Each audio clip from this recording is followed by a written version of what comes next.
Welcome to Comic Haul 20. Wow, 20 of these already. I've done 20 of these. That's awesome. That's an incredible feat. So, Comic Haul 20, aka Comic Haul Madness. And when I mean madness, I mean a lot of comics to go over with. So, more right after the intro.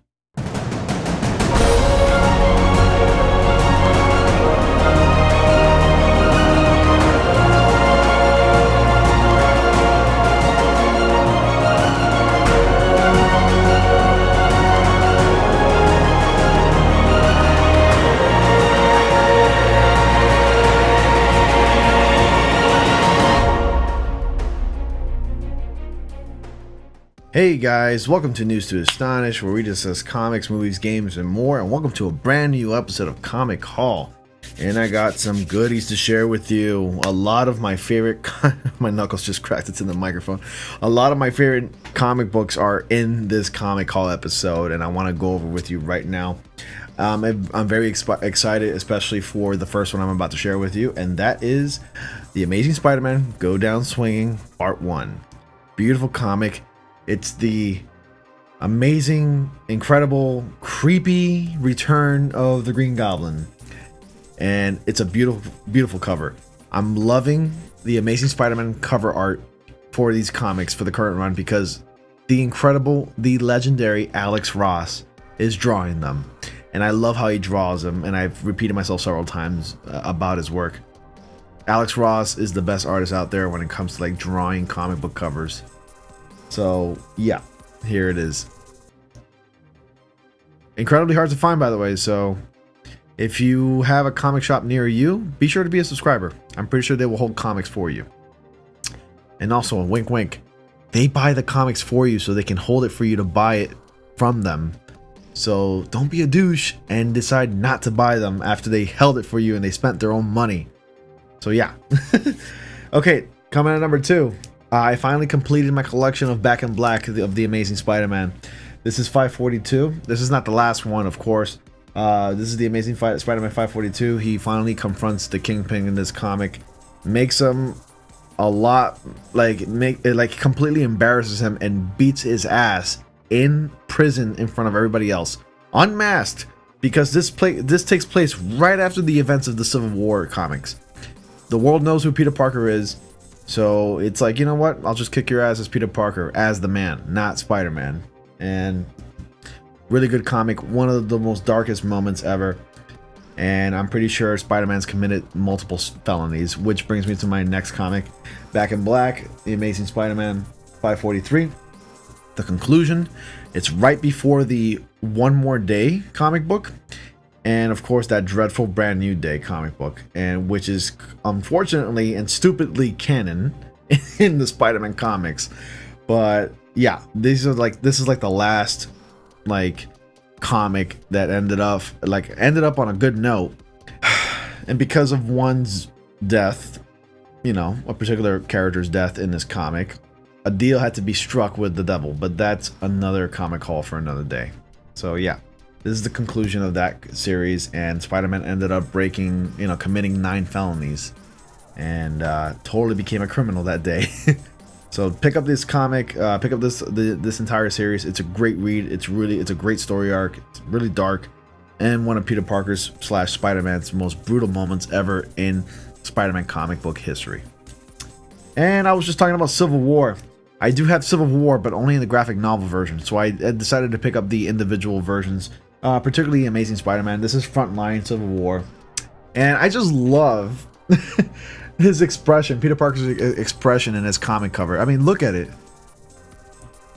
He's just like, I don't give a shit. But he kind of looks like an actor. It's like a cross between Jamie Kennedy and Jim Carrey there put together. A young Jim Carrey.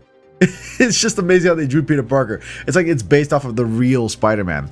And this drawing of J. Jonah Jameson right here looks exactly like a J.K. Simmons from the Spider-Man movie. Because funny enough, this Civil War comic book, the Civil War issues, they do take place like around 2007, 2008. It came out way after the Spider-Man movies, like a little bit after the third film. But yeah, definitely great comic. Highly suggest you pick it up. Great read. Civil War. And there's multiple Civil War comics that follow individual characters like the Punisher, you know, Iron Man and Daredevil and Deadpool and believe it or not, and some other stuff there. But I only cared about reading about the Spider-Man and Captain America, and then the Civil War main issue, like the main series, which ran for 7 issues. All right, next up, if you have not been getting into Doctor Strange, I highly suggest you pick it up. It's a really fun run. The covers are really like psychedelic and colorful and bright and very neonish, and it's beautiful because Doctor Strange has a good story thing going on right now where Loki is the Sorcerer Supreme, and there's a current run of Doctor Strange going on called Damnation, so it's a good read. Definitely gonna pick that up, and I'm also picking up Doctor Strange because he's become really cool in recent times. So yeah, Doctor Strange. All right, next up is DC Universe Batman number 43. DC Universe Rebirth is doing a great job with their comic books, with their characters in, especially with the Flash and Batman. Those are always a fun read, and they're like my top 2 favorite characters. The Flash is now my favorite character in DC Comics.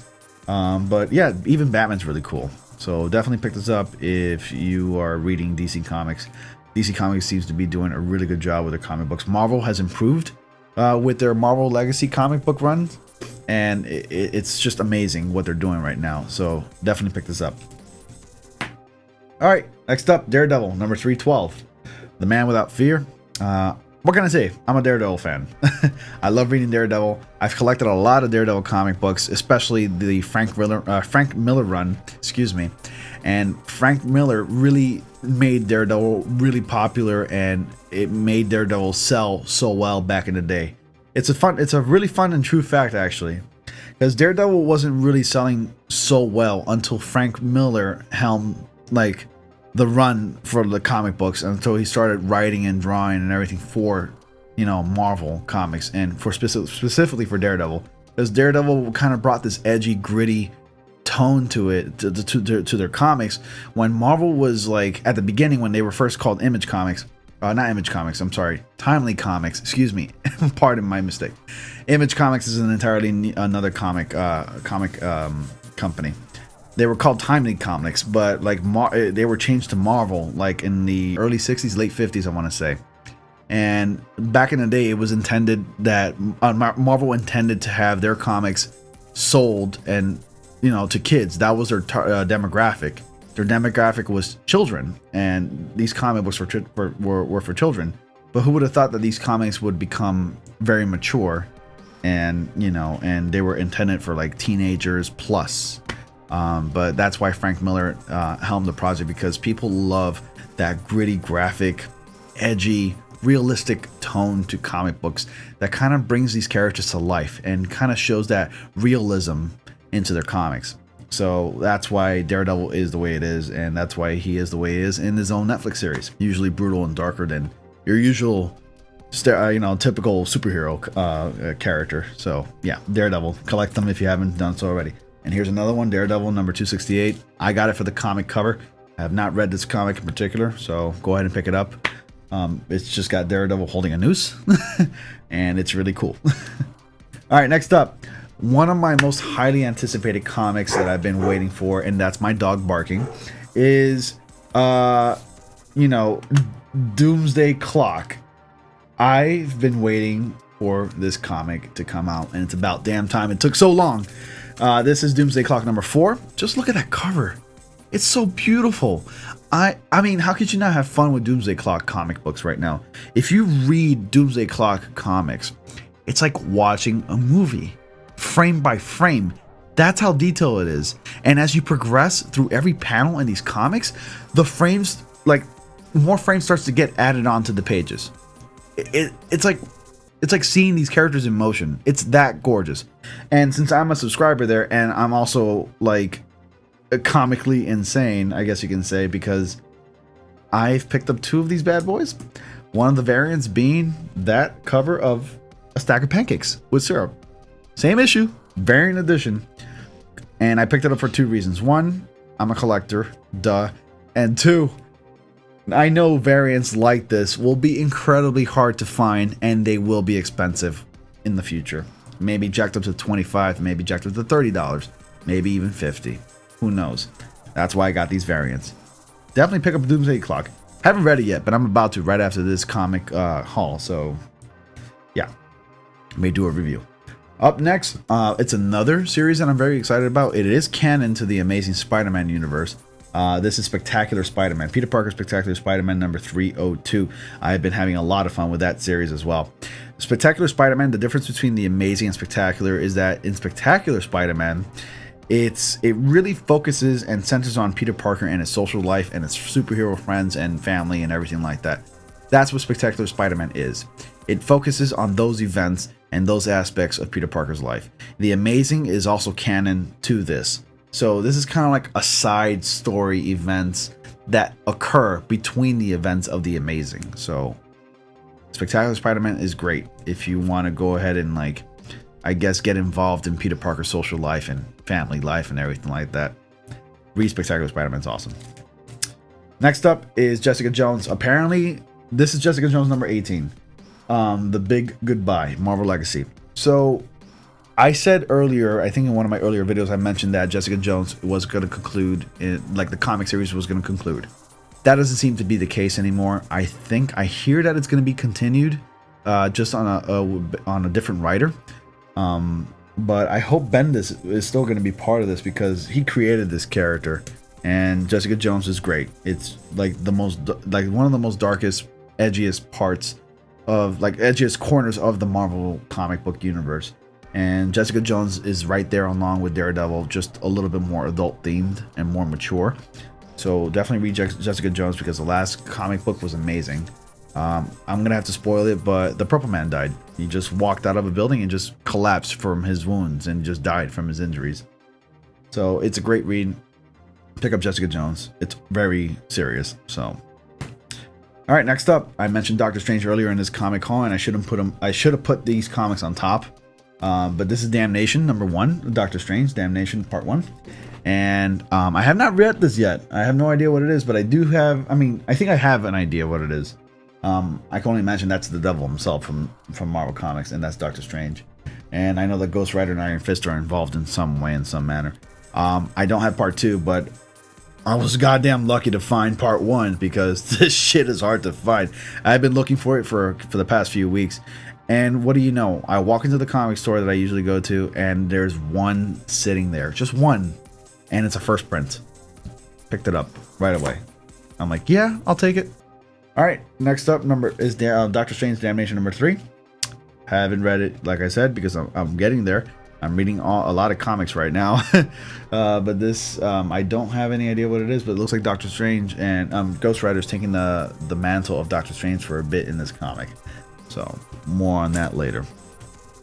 All right, next up, DC just keeps cranking out these Dark Knights one-shot comics, metal, and it's still happening and it's still going strong. This is Dark Knights Metal number 6. Just the thickness and the quality and the design of this comic just goes to show how much work that they put into this. I just love it. It's gorgeous. It's beautiful. Read Dark Knights Metal. I actually have the entire storyline in its entirety in order in those boxes, along with the Superman storyline that happens beforehand. So read it all. It's an amazing journey getting to that point. And the covers are like the best part of it too. It's just beautiful. I can't stop talking about these covers because they're gorgeous. It's part of the reason why I buy comic books, because the cover art is just appealing and it's just great to look at. All right, and then before the last one, I didn't expect this to come out so soon because I just got Spider-Man Deadpool number 29. This is Spider-Man Deadpool number 30, and it came out faster than I expected. So here it is. I have no idea what it is right now because I'm still reading like Spider-Man Deadpool number 25 or so. And I'm a little bit behind in reading comics. That happens. But yeah, Spider-Man Deadpool number 30. And then here, last but not least, is Batman DC Universe number 41. I had 43 on top there first for some reason, but number 41. It's very simple, but very clean, but looks really cool because of the art, and I loved it. It's just Batman being wrapped in vines from Poison Ivy. I can only assume that. So yeah, good read.